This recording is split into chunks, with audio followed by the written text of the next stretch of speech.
Schon als kleiner Junge habe ich davon geträumt, Musiker zu werden. Meine Großeltern waren beide Musiker und auch mein Vater.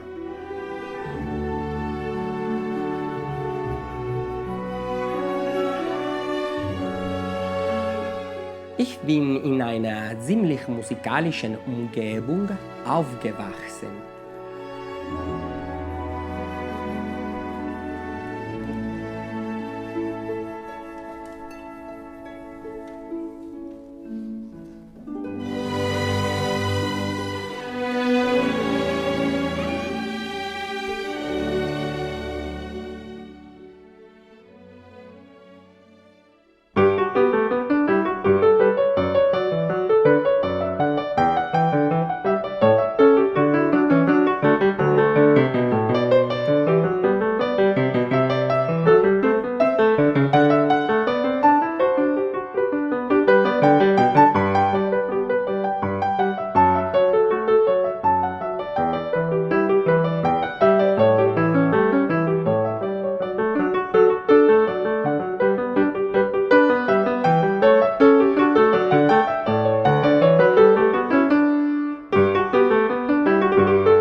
Ich begann bei meinem Großvater mütterlicherseits Gitarre zu studieren, dann bei meinem Vater Orgel und schließlich Klavier bei einer ausgezeichneten lokalen Lehrerin, Frau Concepción Marquez. Nach einigen Jahren kam eine Gruppe von Musikern aus der ehemaligen Sowjetunion in die Stadt, um das Baja California Orchester zu gründen. Unter diesen Irina Sheshko, eine wundervolle Pianistin, die meine Klavierlehrerin werden sollte und bei der ich praktisch eine Ausbildung als Pianist absolvierte. Nach einiger Zeit ging ich nach Mexiko-Stadt, um mein Studium fortzusetzen, und dort traf ich während eines Sommerkompositionskurses an der Nationalen Universität Franco Donatoni. Mir wurde sofort klar, dass seine Lehren für mich von grundlegender Bedeutung waren. Am Ende des Kurses lud er einige der Schüler, unser Studium bei ihm in Italien fortzusetzen, an der Accademia di Musica di Biella und im Sommer in Siena an der Accademia Musicale Chigiana. Ich war glücklich. Ich erzählte es sofort meinen Eltern und eines frühen Morgens bereits vor 25 Jahren holte mich ein lieber Freund ab, um mich zum Flughafen von San Diego zu bringen. Ziel Mailand. Mailand funkelte. Ich konnte die musikalische Tradition spüren und atmen. Und vor allem gab es den Operntempel La Scala.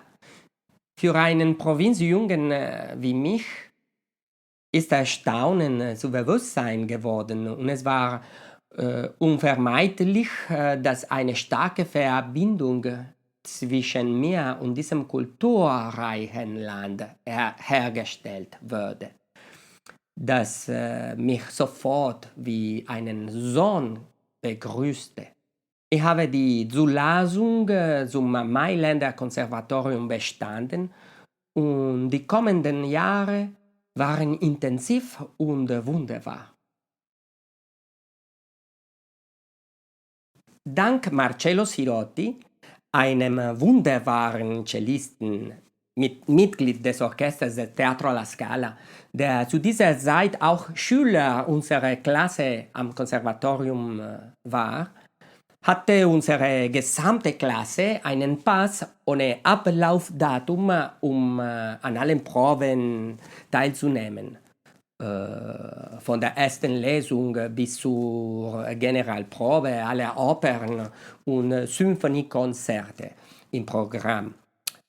Ich lernte, indem ich großartige Dirigenten bei der Arbeit sah und hörte, wie Muti, Chailly, Prêtre, Dutoit, Sinopoli, Barenboim und viele andere.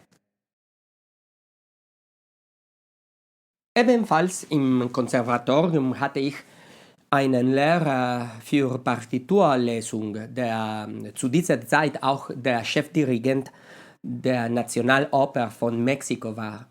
Er heißt Guido Maria Guida. Ein außergewöhnlicher Musiker und ein großartiger Mensch.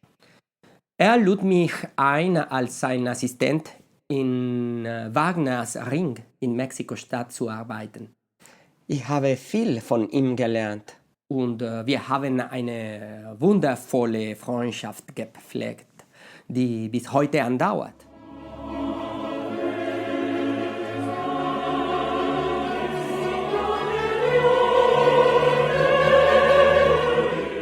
Ich liebe die menschliche Stimme. Sie hat einen besonderen Einfluss auf meine Bewusstseinszustände. Ich bin von ihrem reinen und freien Klang angezogen, aber ich fühle mich auch zu Hause, wenn ich sie kluge Worte und Musik singen höre. Ich genieße die Oper und bin glücklich, wenn ich sie dirigiere. Ich habe Don Pasquale, Il Barbiere di Siviglia, Il Viaggio a Reims, La Bohème, Messe Mariano, Cavalleria Rusticana, Don Giovanni und unzählige lyrische Galas begleitet und pflege eine enge musikalische Freundschaft mit dem Chor des Teatro de Bellas Artes von Mexiko.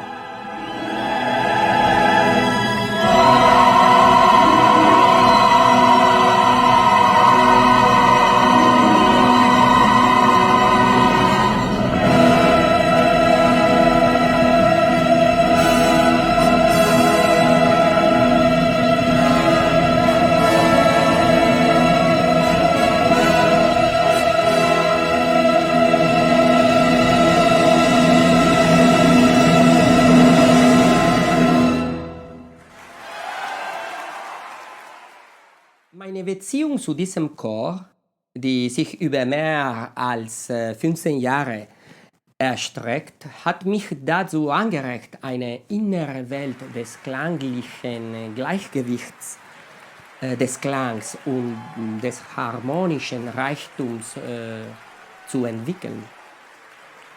Ich liebe diesen Chor. Ich kenne jede einzelne Stimme darin, weil ich jede Person kenne, die darin singt. Ich habe eine sehr enge Beziehung zu ihnen und auf diese Weise Musik zu machen, führt immer dazu, dass Liebe und Freundschaft in Klang verwandelt werden. Das Unterrichten war schon immer eine Aktivität, der ich so viel Aufmerksamkeit gewidmet habe. Musikalische Darbietung und Unterricht gingen auf meiner musikalischen Reise Hand in Hand. Ich fühle eine starke Verantwortung, die Flamme der Musiktradition am Leben zu erhalten und meinen Schülern die Liebe zum Wissen und die Neugier zu vermitteln, die zur kontinuierlichen Forschung anregt. Kurse sind schwierig, wenn die Schüler nicht lernen. Es ist nicht einfach, einen Weg zu finden, um jedem das zu geben, was er braucht. Aber wie Neuhaus sagte, je klarer das Ziel, desto klarer die Mittel, um es zu erreichen.